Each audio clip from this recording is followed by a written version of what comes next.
Chained to a monstrous machine, a man is a second away from passing out as he takes another step up an endless mountain. If he trips, his feet will be smashed by the machine. If he even looks like he wants to get off, there's a whip with 9 tails waiting for him at the new punishment block. He cannot stop, so he continues his endless march upwards in agony. Welcome to the treadmill, the most futile punishment you can imagine, and one that was once hailed as the most progressive thing the correctional system had come up with. But let's first imagine a British politician from the Victorian era somehow visiting a modern prison today. There, the inmates are enjoying their so-called rec time. Maybe he checks out a few cells and he finds some men looking almost zombified, out of their minds on synthetic cannabinoids, aka spice. Then he witnesses a fight involving a homemade knife and its target someone's soft cheek. If he were a certain kind of man, this politician from the past would likely tell the officials in this modern penitentiary that where he comes from, this would never happen. In fact, he's appalled. No man should sit idle, he says. A convict must always be moving, even if his movements are entirely futile. He says this knowing that exercise as torture has caused healthy men to die. In fact, the British authorities seem to be overjoyed about the invention of the treadmill, once saying it resulted in a great improvement in prison discipline. Back in the Victorian era, British prisoners weren't always full of serious criminals, but were largely populated by folks who committed minor crimes, such as public drunkenness or vagrancy. That got them a few months in prison, and while there, they did a lot of sitting around. A guy named William Cubitt saw this and immediately thought prison was a total waste of time. Cubitt was an engineer, and a good engineer at that. Importantly, he wasn't a sadist. We say this because what he saw in prisons was a lot of healthy young men with a lot of energy who could do something useful. He thought their strength could be harnessed, so he invented a human tread wheel. He did not have the intention of it being used to tire men out to the point of death while making absolutely nothing. His idea was to use the treadmill to grind things or mix things. Cubitt came up with a design for his first treadmill in 1817 with the intention of it being used to grind corn. The machine could fit a total of 24 men on it at one time. Every man rested for 12 minutes every hour. This was a lot of hard work, and as you'll soon see, it changed the death rates in British prisons. Nonetheless, prisons all over the UK saw the machine's apparent utility and asked for their own treadmills. It was stated that teaching the inmates the habits of industry was better than them sitting around. This way, they could redeem themselves by becoming objects of productivity.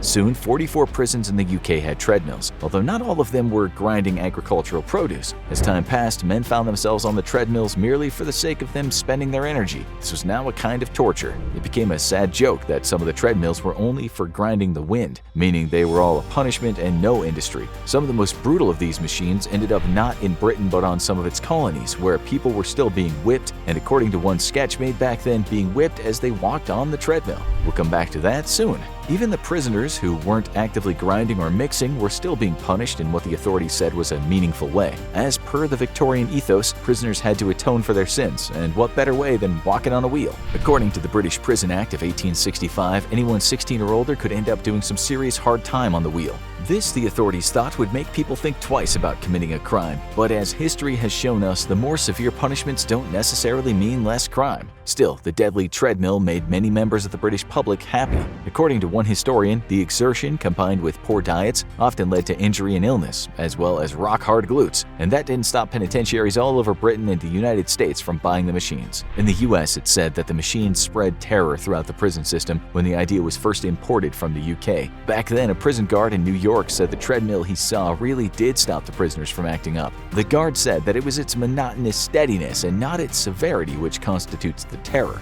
By the time the Americans got them, the treadmills were all the rage in England. Various iterations appeared, including one which looked like a paddle steamer. Inside the barrel, certain things such as gravel were mixed. One of them was introduced in Northallerton's jail in north of England. A prisoner there remarked that it was irksome, dull, monotonous, and disgusting. The nickname for this one was the everlasting staircase. Although prisoners usually did their stair climb for just 10 minutes before getting a 5-minute break, the trouble was the entire shift could last up to 10 hours. The average was 6 hours, which would likely mean climbing in the region of 5,000 feet a day. That's not bad for a well-fed mountaineer. It was made worse by the fact that prisoners couldn't stop once they were on the wheel, because if they did, they'd find themselves being smacked on the feet by the steps. There were many injuries in this prison, but what's interesting in the case of the Northallerton treadmill was the fact that it was closed down after the local people in the area complained. The millers and the farmers there said the treadmills were profoundly affecting their profits. That's because the prison had 5 of them in total, and all of that unpaid labor was being used to drive a very productive corn mill. The prison eventually got rid of them, but guess what? The treadmills were replaced with another favorite punishment in Britain. This was the hand mill, one of the most pointless contraptions humanity has ever come up with. With these things, sometimes called crank machines, a prisoner was told to turn the crank, and turn it fast, sometimes for a period of 6 hours. There was no industry here, just punishment. A prisoner turned and turned until they could turn no more, which was especially hard when the guard changed the setting to make the turning of the crank harder. In Northallerton in 1863, if you could turn this thing 2,000 times in a certain amount of time, you could win yourself some breakfast. 2,000 was a low number, with some sources saying the prisoners had to do almost 15,000 revolutions in one sitting. Just out of interest, you'll hear British prisoners and prisoners from other places in the world calling prison officers screws. That's because back in the day when a guard wanted to make turning that crank harder, he tightened a screw. This isn't the only reason for the nickname though, with the other being that guards used screws to tighten, lock, and unlock shackles. The strange thing is, when the governor of Gloucester Prison, Thomas Cunningham, was asked about the work the inmates did in the prison, he stated that there was already a lot of work to do in cleaning, gardening, and washing clothes. So again, you must remember that the treadmills were more about punishment than they were about productivity. Back then, a journalist working for the Gloucester Journal got to see them being used, and what he saw didn't impress him much since these prisoners were indeed grinding only air. Part of his article went like this: "Not a word was spoken on the wheel or off it, nor was it necessary, for each prisoner knew the moment that his spell ceased so accurately that he whose turn had come had no opportunity of forgetting it. One could not fail to be struck by the air of languor and almost misery which always marks labor not lightened by reward." Then in November 1894, the prison was in the news again. That's because a 45-year-old inmate named Henry Johnson got on the treadmill one day and soon dropped down dead. This guy had only received a sentence of 14 days for criminal theft. He was described as being a strong man with no noticeable health issues, although after a stint on the treadmill he complained of chest pains and embarrassing bouts of farting. The prison doctor could find nothing wrong with him, so he was sent back to his cell and told he'd be back on the treadmill the next day. On November 1st, just after 5 minutes on the machine, he collapsed and died. An inquest seemed to suggest that Johnson had been in good shape, with reports saying he simply died of syncope, which is a medical term for fainting. As you'll soon hear, perhaps the prison authorities were covering up treadmill deaths, or at least they didn't want to face the reality of the danger. It was around this time that some parts of the British government started saying that maybe these machines were a little bit cruel and unusual in terms of punishment. Not only that, at this time the vast majority of treadmills weren't even being used for grinding and other work, since improvements in industrial technologies meant that manpower was far less useful than machine power. There were even fewer humanitarian concerns in the prisons of colonized Jamaica. Let's explain. Britain passed the Slavery Abolition Act of 1833, which should have ended slavery in the British colonies, but it didn't mean slavery stopped. It meant that if a slave was above the age of 6, they were forced into indentured service. How long they had to do this service differed, with former agricultural slaves having to do 6 years and domestic slaves 4 years. This was still hell, of course. It was virtually slavery, even though it went by the name of apprenticeship system. These so-called apprentices were all released in 1938 after slaves and activists made it clear just how bad it was. For instance, some apprentices in prison were chained to one of the new treadmills during that 4-year period and told to dance, which meant climb. This punishment would have usually been the responsibility of the so-called masters, but now the apprentices were in the hands of the state. Even some abolitionists saw the treadmill as better than former punishments, such as a master flogging an enslaved person. But it seems the whipping of prisoners on the treadmill occurred, as is shown in that sketch. The illustration came with some strong words from Jamaica's governor at the time, Lionel Smith. He was writing to the Jamaican House of Assembly about the conditions of imprisonment during the apprenticeship period.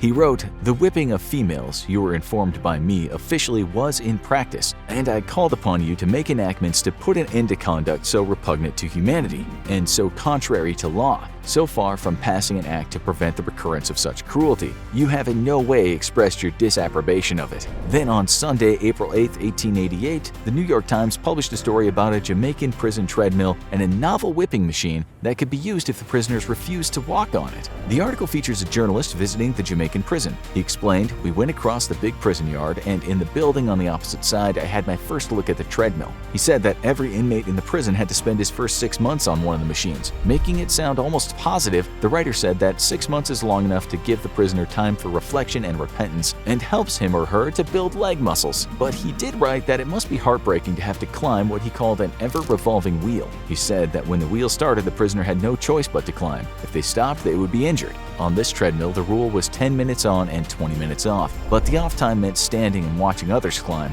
The end product was crushed corn and coffee, arguably a step up from grinding air. But matters got worse if prisoners didn't comply, as the Times explained. On speaking to the prison governor, the governor lamented that some doctors had said the traditional flogging of some prisoners could kill some people, especially when they were hit around the chest. That was outlawed, so the governor said he built a new contraption. He told the journalist, "I knew of a part of the human body that could withstand a good flogging without any danger whatever to the chest." He then got a prisoner named John to stand over his new contraption, and John's feet and hands were put into clasps. His chest was protected, and although no flogging happened, a cat-o'-nine-tails whip was hanging on a wall nearby. This was apparently progress in action. The governor concluded that the prisoners rarely balked at work, given that the consequence was a date with this new non-fatal whipping device. But despite this positive news coming from the Times about how well such a machine could keep men, and in some cases women, in line, treadmills just didn't catch on in the USA. At one point, slave owners in Charleston could actually rent one out when they wanted to punish runaway slaves. But for them, the job of picking cotton and breaking rocks was where they wanted slaves investing their energy. In 1822, a 16-man treadmill was installed at a prison in East 26th Street in New York City. Soon more were installed, all for grinding purposes. There were 4 different prisons throughout the US that installed them, but what had been seen in the UK as a success didn't really impress many people over the pond. This wasn't because the authorities took a humanitarian view of treadmills, but because they didn't think human grinding was very productive. Then in 1827, the Prison Discipline Society of Boston said in an article that the treadmill teaches the convict nothing that can be useful to him on his discharge. It is not a profitable employment of human power. Much later, in 1882, the Scientific American wrote a story about how treadmills could indeed be useful. That story said the convicts hated it and no useful results came of it. But the writer suggested attaching dynamo electric machines to the cranks, which would store electrically the energy developed. That never happened, and 3 years later, over in England, the British Medical Journal wrote an article with the title "Death on the Treadmill." It talked about the death of a man on a treadmill at Durham Prison, adding that since its treadmill had been in action, there was around 1 fatality per week. Just bear in mind here that a day on these things would easily burn 2,000 calories, much more energy than the prisoners got from their food. It was pretty obvious that a lot of deaths would occur. But the prisons kept saying that it wasn't the treadmills that were killing people, to which the journal writer said, "Nonsense, it was. What else could explain all the new deaths?" The writer concluded that the treadmill should be abolished, with other remnants of barbarism that happened throughout the ages in Britain. This kind of talk was now making waves throughout Britain and the USA. The British writer Oscar Wilde was one of the last people to have endured the treadmill. This was a man whose intellect must have been deeply disturbed by the futility of such a machine. Wilde had been given a 2-year sentence for having intimate relations with other men, which was illegal in England back then. His sentence was demanded 6 hours of hard labor a day. That labor almost killed him, and at one point he collapsed from hunger and exhaustion. He was released in 1897 and died in 1900. In 1898, there was a new prison act, and by 1902 the treadmills were a thing of the past. We'll finish by reading some words from Wilde and his poem based on his incarceration, The Ballad of Reading Jail. "We sewed the sacks, we broke the stones, we turned the dusty drill, we banged the tens and bawled the hymns and sweated on the mill, but in the heart of every man terror was lying still." Now you need to see how other countries do it. In Surviving Thai Prison, Why You Wouldn't Make It.